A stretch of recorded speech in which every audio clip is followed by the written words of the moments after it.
So good afternoon, everybody, and welcome here to how to keep your business safe online. This is a pretty important topic, and joining me in the studio is John Greenwood, one of our experts from Norfolk and Suffolk Police. And then joining us online, we have Christopher from the National Cybersecurity Centre. So over the last few months, I guess all of our businesses have really been focused on physical safety, but there's this whole other dimension of digital security and safety, which is enormously important. We felt, and particularly Norfolk County Council, who are sponsoring this session, that it would be really useful to give everybody an overview of kind of the latest trends of what is happening in the world of digital security. We have our two speakers here who will hopefully guide you through some of the fundamentals of this. We are going to be running some polls during the session, so be prepared to interact, and John will introduce those when we're ready. But without further ado, I'm going to hand over to John Greenwood, Cybersecurity Advisor at Norfolk and Suffolk Police. Thanks very much, Tim. Yes, so as Tim said, it is a bit of an unusual topic, bearing in mind that we're all trying to stay apart from each other. What I'm going to talk about today is how we can look to keep our businesses safe online. So, as Tim said, I'm from the Norfolk and Suffolk Cybersecurity Unit, and my role is to provide cybersecurity advice to the general public and businesses. We cover the four main Ps, or three Ps and a C it is now, of the serious crime strategy. And obviously we have investigators in the team who follow Pursue. And then I also do Cyber Choices, which is working with young people, and Cyber Protect, which I'm here to talk to you today. And then Cyber Prepare, which is around encrypting resilience and policies and procedures around those areas. So why are we here today? Well, as Tim said, cyber is a big topic. It's one of those things that is quite scary for a lot of businesses. And over the last few months, a lot of businesses found they're moving online, especially, as you can see from the slide, in the retail sector. However, it's not just retail. Obviously, if you're providing services, people will be finding you online. So cybersecurity is covering a lot of things. We're talking today very brief areas as a sort of whistle-stop tour. And these are the four main areas we're going to cover. So they are the very tip of the iceberg. There's lots more out there, but this is just a taster session. I've got less than 15 minutes now just to cover these ones. And we have got, as Tim mentioned at the start, a number of longer events, deep dive events happening in November and December, which we'll introduce at the end of the session. So we're going to start with password security, and this is the first poll we have. So these are some of the most commonly found passwords in email compromises and computer breaches, as published by the National Cybersecurity Centre. So the question is, has anyone used one of these passwords previously? It is anonymous, so don't worry. Just looking to see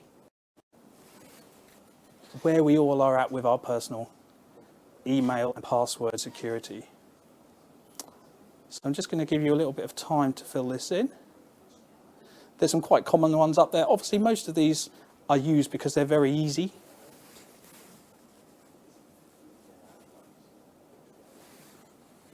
Which unfortunately makes them very good for cyber criminals to guess. So hopefully the poll results will be coming in. So National Cybersecurity Centre released these earlier in this year, and they released I believe it was top 100 or top 1,000 as a list. Now the reason for that is so they could give them to network administrators from businesses so that they could put them on their blacklist so that people couldn't actively pick these passwords. So far we've got a 50-50 split. This is one of the common questions I ask, and it's quite interesting. I ask this in schools and for businesses, and generally the results are higher for businesses than schools. I think that's probably because school children use their favourite game or whatever, whereas businesses tend to use what's easiest for them.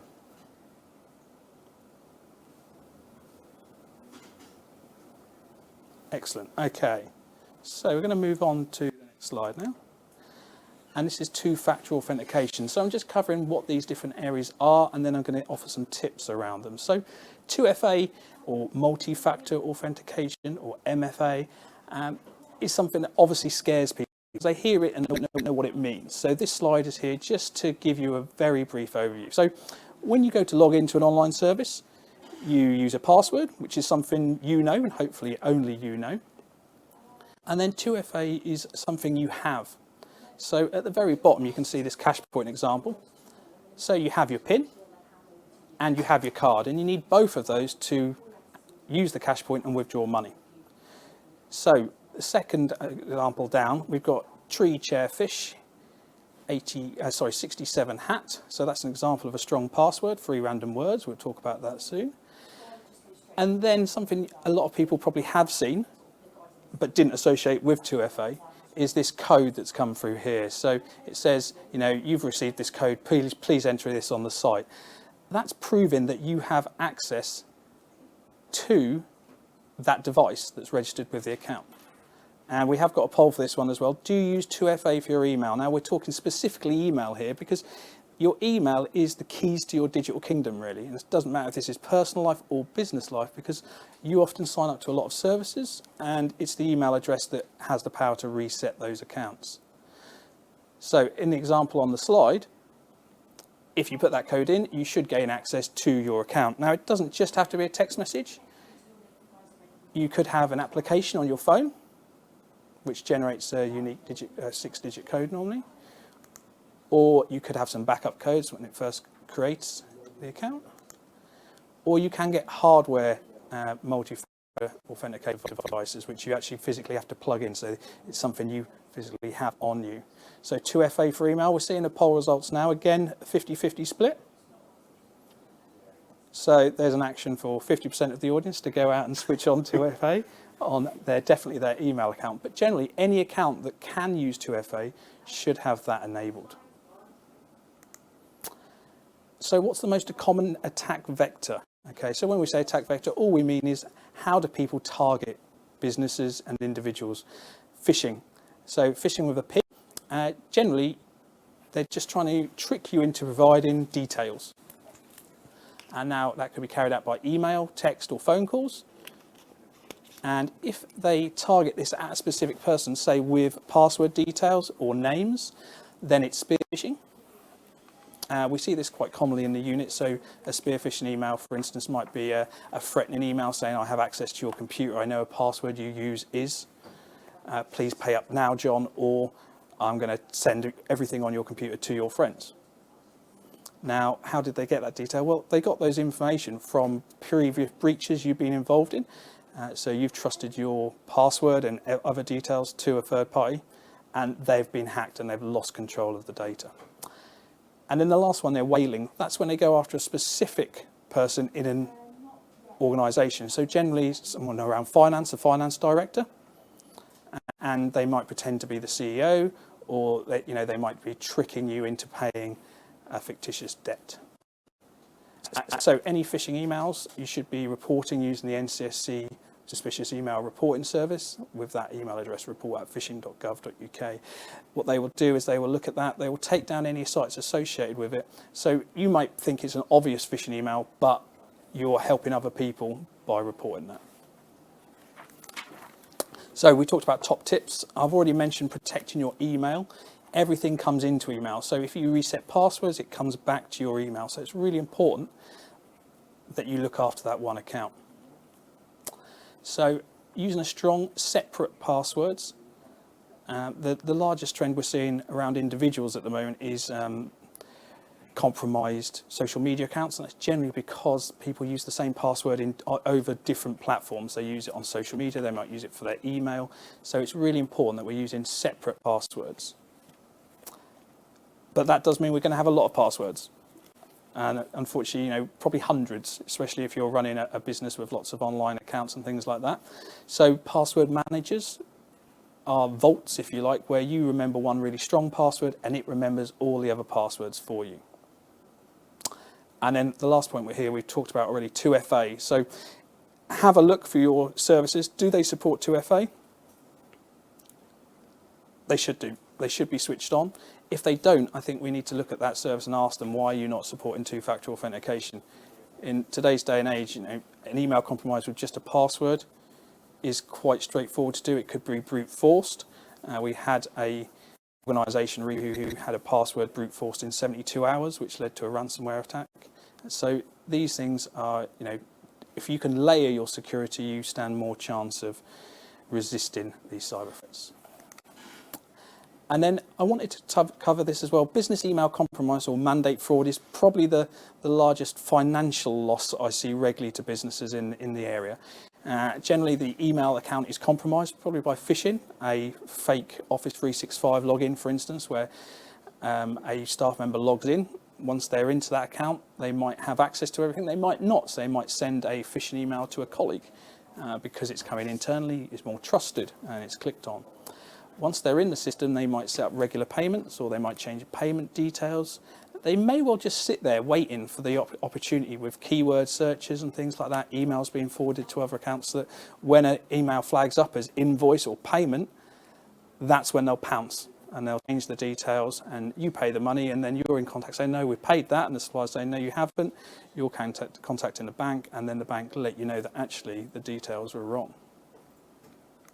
So what can you do there? Well, it's all about procedure, policy, making sure people are aware of what they should be doing to protect themselves and the sensitive information for the company.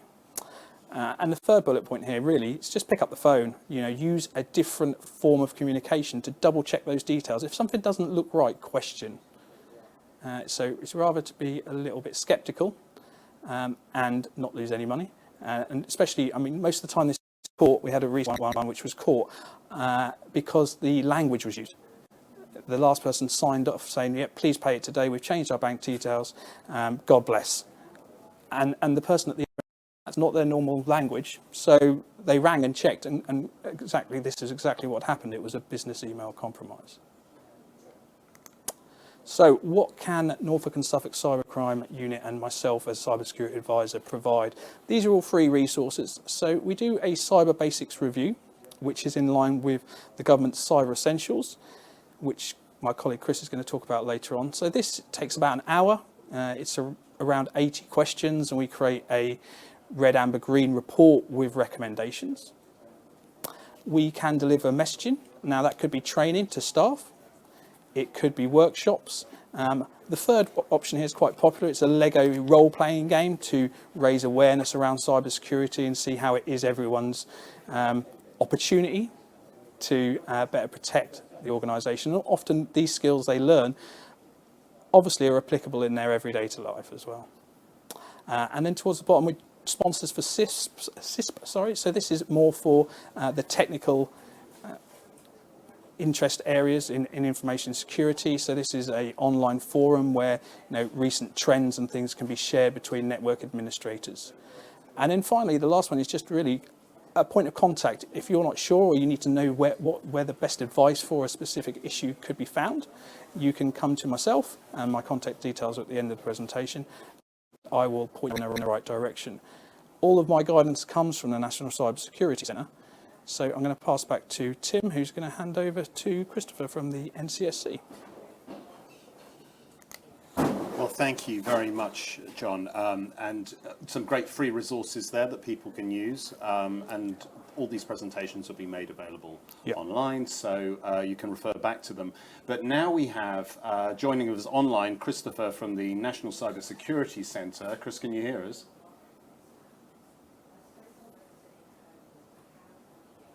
Hi, Chris. Can you hear us? Good afternoon, gentlemen. Can I just get a thumbs up? You can hear me? Yes, thumbs up, Chris. Fantastic. Thank you, gentlemen, and good afternoon, everybody on the call. My name is Christopher. I'm the SME Engagement Officer at the National Cybersecurity Centre. And it is my job to empower small and medium-sized enterprises to embed strong digital security across their organization and demonstrate that cybersecurity does not have to be challenging or difficult. And I want to empower everyone on the call today that you can make those changes and that we can all work collectively to ensure that the UK remains a safe place to work and live online, which is the remit of the National Cybersecurity Centre. We were established in October 2016 in support of our national ambition to make the UK a safe place to live and work online.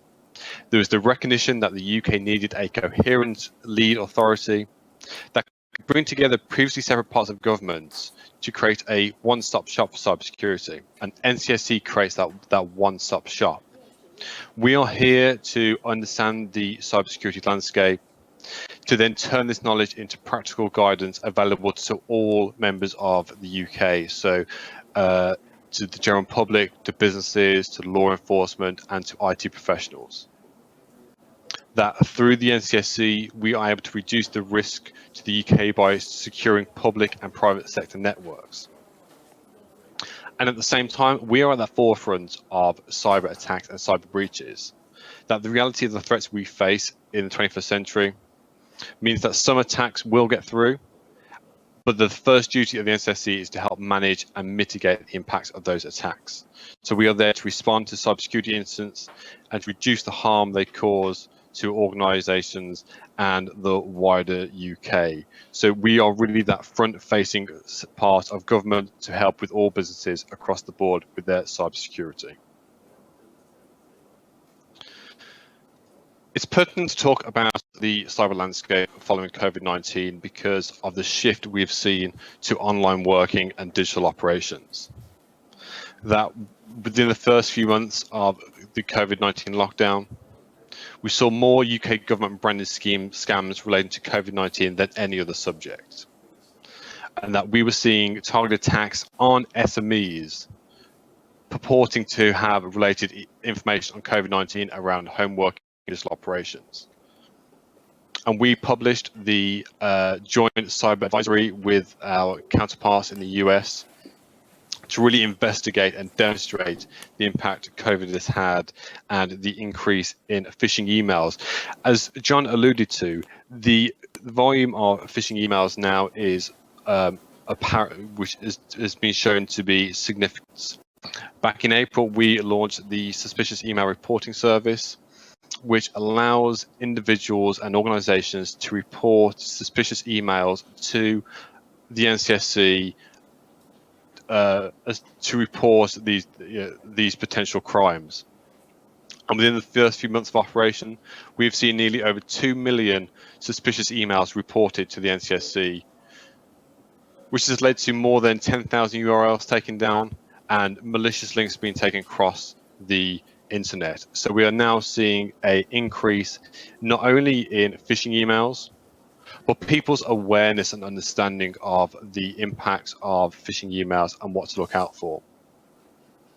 Because as we know from recent guides and publications, that cyber breaches are on the rise, and we're seeing more businesses impacted.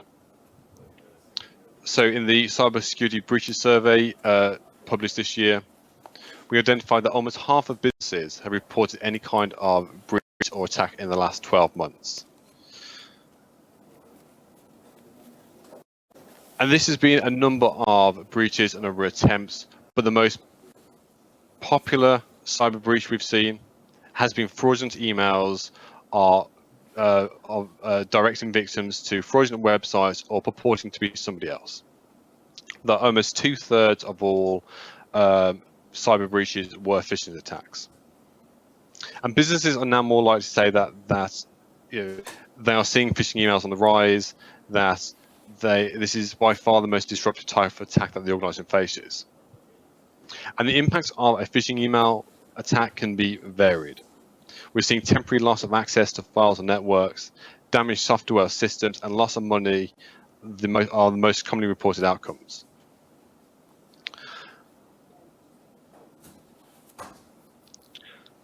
So what does that amount to? What is the tangible impacts of a cyber breach.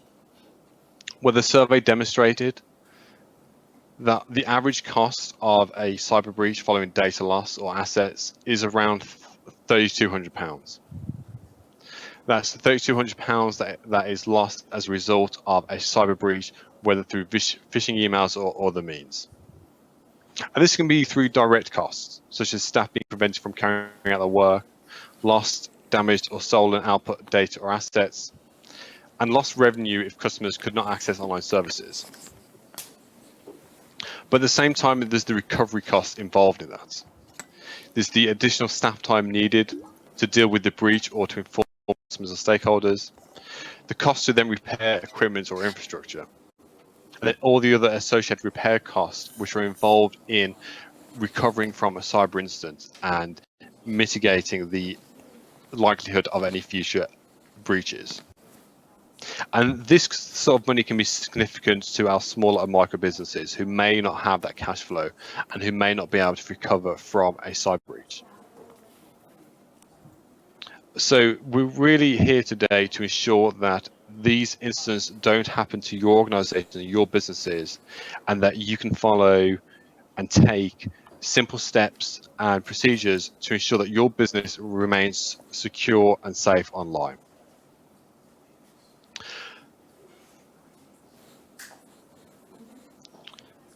The good news is that we at NCSC have published ample guidance and products for businesses to implement strong cybersecurity controls at a very basic level.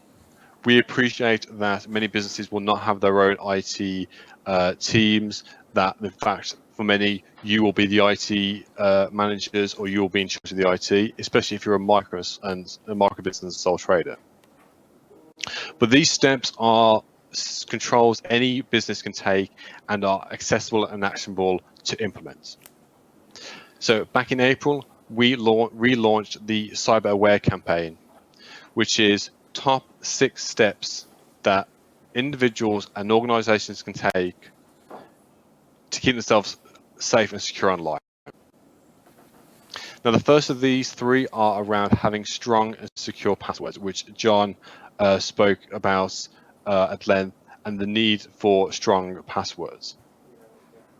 It's about having a separate password for your email, because your email is your most likely account to be compromised and will hold many data sets and information that would be useful to a potential hacker. And then it's about using 3 random words and ensuring that all your passwords are saved in a browser, followed by using 2-factor authentication. There's also the need to consider keeping your devices updated and making sure all of your systems, all of your data is backed up on a regular basis. That way, if in the chance of a cyber incident, you know that your most important information is backed up and secure in a separate location.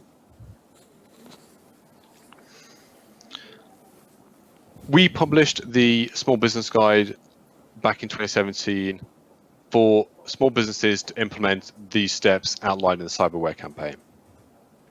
The Small Business Guide sets out 5 steps which have little to no cost to implement, which will mitigate the majority of most common cyber attacks.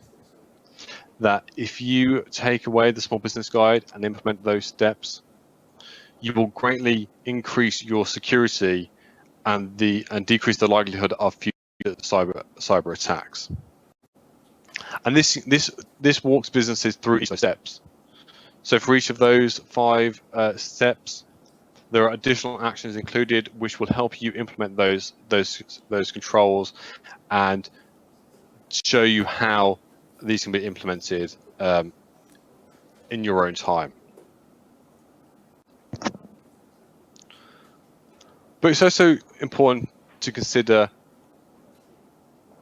preparing for a cyber attack as well. We talk at length about the need for strong cyber protection and good security controls. But businesses also need to prepare for the inevitable and potential risk of a cyber incident. It was the former director of the FBI two types of organizations: those who have been hacked and those who will be hacked. Now, there's always the assumption that a cyber attack will never happen to me. Why would a cyber threat actor be interested in my business? Cyber attacks can happen to all businesses, regardless of size, shape, or sector. And it's important that organizations understand the steps and procedures to take to prepare for, respond, and recover from a cyber incident. Which is why we published the Response and Recovery Guidance alongside the Small Business Guide to help businesses with their planning and arrangements and to understand what to do if they are the victim of a cyber attack. And if there's one thing I want you to take away today, is that contact number from Action Fraud, because it's important you know what to do and who to contact in the event of a cyber incident. By contacting Action Fraud, this will allow your call, your report, to be dealt with as a priority, and your incident will be triaged over the phone, which means that your incident will then be passed to the National Fraud Intelligence Bureau, who will review your report and conduct a range of inquiries. So Action Fraud will be able to help you in the first instance to get your organization back up online and recover as soon as possible. And please don't feel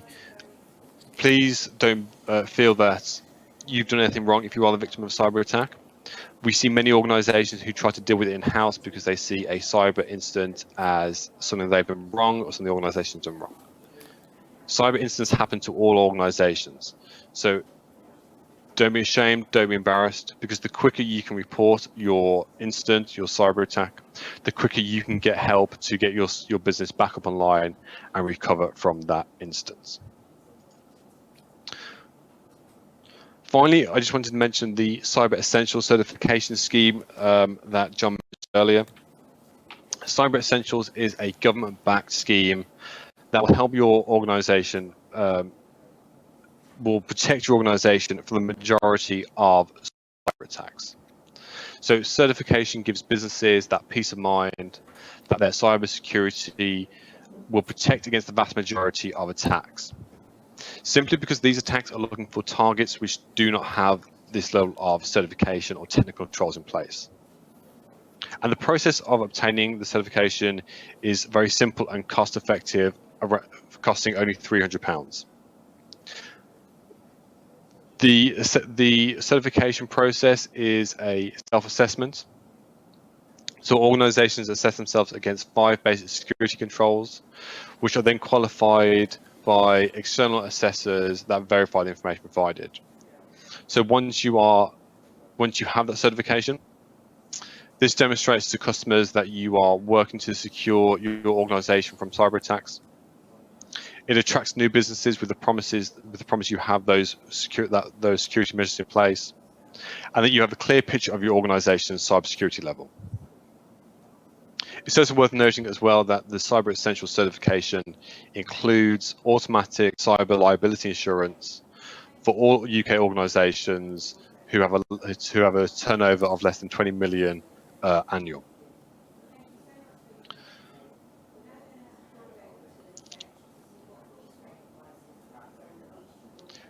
And finally, I just wanted to put those 2 links on because we at the NCSC are that front-facing body for cybersecurity, and it's important to know. It's important for organisations to know that they can get in touch with us should they need that support. First off, if you ever receive a just to reinforce that email message, if you receive a phishing email that looks suspicious, you can report it to us at report@phishing.gov.uk. And we are also there to help businesses who are suffering a serious and sustained cyber incident, and that can be reported to NCSC at that URL. It's important to NCSC and to me particularly that everybody on this call feels that they can take steps to secure their business and secure their online operations, to keep their business going and to grow their business in a safe and secure manner. The The guidance and products that both John and I have mentioned are freely accessible, free to download, and can be implemented with little to no cost. Because cybersecurity is no longer just an IT issue, it is a collective responsibility we all have to ensure that we can work and live safely online, and that we can mitigate the chances of a cyber breach and cybersecurity to our security, to our businesses and our own personal lives. So I'd just like to thank again John and Tim for inviting me today, and I'm happy to take any questions. Thank you. Thank you very much, Chris. Really informative presentation, and again, very clear message there that if, as a business, you do suffer an attack, or you think you've suffered an attack and even are not sure, that there are some actions you can take very easily. The action fraud number that was up on screen earlier, 0300 123 2040, particularly useful. Christopher's going to carry on with us for the rest of the session to, participate in some question and answer. I mean, John, what you've heard from Christopher and building on your presentation, what's your key message to a micro business or an SME business owner out there who maybe has now got a taste for this topic of cybersecurity, but still isn't quite clear what to do next? Yeah. And I think that's the big thing, especially in micro. I think the key message here is just reach out. There's a lot of content out there and a lot of good free resources that have been professionally made to help people. You don't need to go and reinvent the wheel. It's out there. So the cost really to the micro is that person's time. Take a little bit of time out to understand the problem and identify what resources are available free to plug those holes and to make you feel more comfortable in the cyber world, so to speak. For the larger organisations, I would say staff training. I think staff training is really important. And, a lot of the time, your staff are the human firewall. It's quite a popular phrase, with a little bit of training there that's regular and reinforced, and no negative action if they click on a link. It happens. So the training element there is really useful. Use your staff as another boundary for security. So it's about management, it's about culture as well. Definitely. This is clearly a fast-moving area. I mean, Christopher, how does the National Cybersecurity Centre keep kind of on top of this changing environment? I mean, how do you as an organisation go about kind of monitoring what's coming through as a new threat? You provided some great statistics earlier. I mean, what are the rising areas of concern, would you say? Absolutely, Tim. And I'd just like to add to the organisation that we have some fantastic people working in the background who are far smarter and more experienced than I would ever be. So the NCSC has a fantastic audience who monitor the latest threats, who have the who can tap into those resources and reports to identify what are the biggest threats. The great thing for us is that we can take that information and improve the guidance and products we can deliver to businesses to ensure that the guidance we are offering is in line with the latest threats and attacks we are seeing. Now, this can be small attacks from, as we've mentioned, phishing emails, ensuring businesses know how to defend themselves against phishing emails, all the way to more sophisticated attacks. And as John mentioned, for the larger organisations, we provide that advice and guidance so they can set up their systems and controls in line with the latest threats. But to answer your question, Tim, the biggest threats we are seeing today remains to be phishing emails. And it's important that organisations implement that staff training, because I agree with John, staff are the front line for cybersecurity and they are your human firewall. Human firewall. And I think, John, you talked earlier about the importance, even if you think a phishing email is an obvious one, of reporting that so it will actually protect other businesses in your community. And it's almost just that common sense, isn't it? Yeah, it's the civic duty, if you like. Yeah, definitely. If you see something, I mean, quite often most modern email platforms will filter out phishing emails, but ones that do get through tend to be better. So, take it on yourself to report those. Even if you sit there and go, well, I wouldn't fall for that, great, but you'd be amazed how many people do. And, by reporting it, as Chris mentioned earlier, NCSC will take down that website. And then, if someone does click on the link, it just won't work. So, by reporting it, you are protecting other people who potentially could be more vulnerable than yourself. Thank you. You described what you were going to say earlier as a whistle-stop tour, that it was just going to kind of not scratch the surface, but kind of do that top layer of information and provide some pointers. So what next? I mean, for businesses that are tuning into this or watching the recorded footage, what's coming up, and what are the next steps as far as getting more information about this? Excellent. Yes, so we have worked with Norfolk County Council, the LEB and Tech East, and we are going to have a number of follow-up events. Now, we've made these sector specific, so you can see them on the screen now. We've got a general business event on Friday the 6th of November. Now, these are going to be about 90 minutes. They're going to feature myself and an NCSC representative, and they're going to be a lot more in depth. We're going to do a bit more of a deep dive. Obviously, in 90 minutes, we're not going to cover the world of cybersecurity, but you should be able to come away from these events comfortable with what all the different terminology means, but also what you can do to quickly and easily set up and protect your business. Where you can go for the resources, how you can implement those resources, and know that you'll be in a more secure footing with your cybersecurity. We do also have an event for manufacturing on the 13th of November, and then for the finance sector on the 9th of December. Now, at the moment, if you're interested in any of those events, just email myself on cyberprotect@norfolk.police.uk, and I will get back in touch with you with more details. We also had our contact details previously, including Twitter. So we do obviously tweet national campaigns and focuses on different areas and things like that as well. So just keep in touch, really.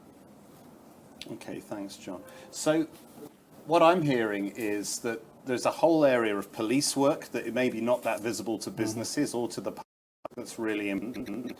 That government is really taking this seriously with National Cybersecurity Centre, and this is not a thing that's just a COVID thing. It's not going to go away. It's been around for a while. But actually, the level of doing business online having increased so much over the last 6 months, it's even more important than ever that businesses consider this as a kind of key element of their management processes and protection. Absolutely, yeah. I mean, COVID really has highlighted it because it's acted as a carrier for a number of scams and phishing emails. But yeah, it's not a new thing. These computers are here to stay. As we move on more online with our digital footprint, with digital services, people are trusting services. And if, where do you go to find things? It's not Yellow Pages anymore. You go on search engines, you look for reviews and all those things. And even if you don't sell anything online, your social media presence, your reviews, those elements are, as very, very important. They're your reputation, they're your digital reputation, and they need to be protected as well. And finally, I think, back to Christopher, you quoted the former director of the FBI saying that essentially, if you're a business that hasn't suffered an attack already, you're probably going to suffer one in the future. This is not something to be ashamed of. It's a reality, but there are some simple steps that you can take to massively increase your level of protection. I mean, to what extent would you say that the polls that came back earlier were representative in sort of two-factor authentication, for example, or passwords? Is that similar to what you'd see across the UK or the rest of the world? Absolutely, Tim. So cybersecurity is, for many organizations and many individuals, a new way of working and a new way of living online. We can only, we look back in the last 20 years and see the huge growth in online working and move to digital ways of life.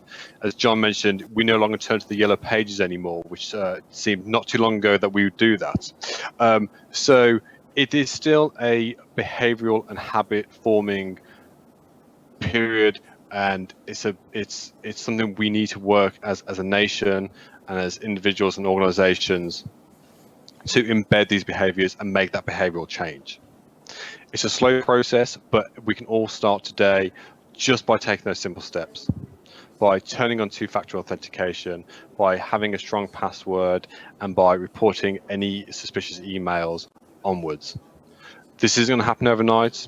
We still have a long way to go to encourage and empower businesses to make this part of their daily operations, but we are winning that war on the cyber security, one business at a time. It's good. Yeah, it's good to hear that, and that's a positive note to end on. So I'd like to thank, on behalf of the Restart Festival, I'd like to thank John Greenwood. I'd like to thank Christopher from the National Cybersecurity Centre. I'd like to thank you all for tuning into this. And as John mentioned, we've got some great events coming up planned over the next few months working with Norfolk County Council. So do sign up and register for those. Information about those will be available online. Hope you found this really useful from a point of view of getting to grips with this big topic of cybersecurity. And I hope to see you soon. Thank you very much. Thank you.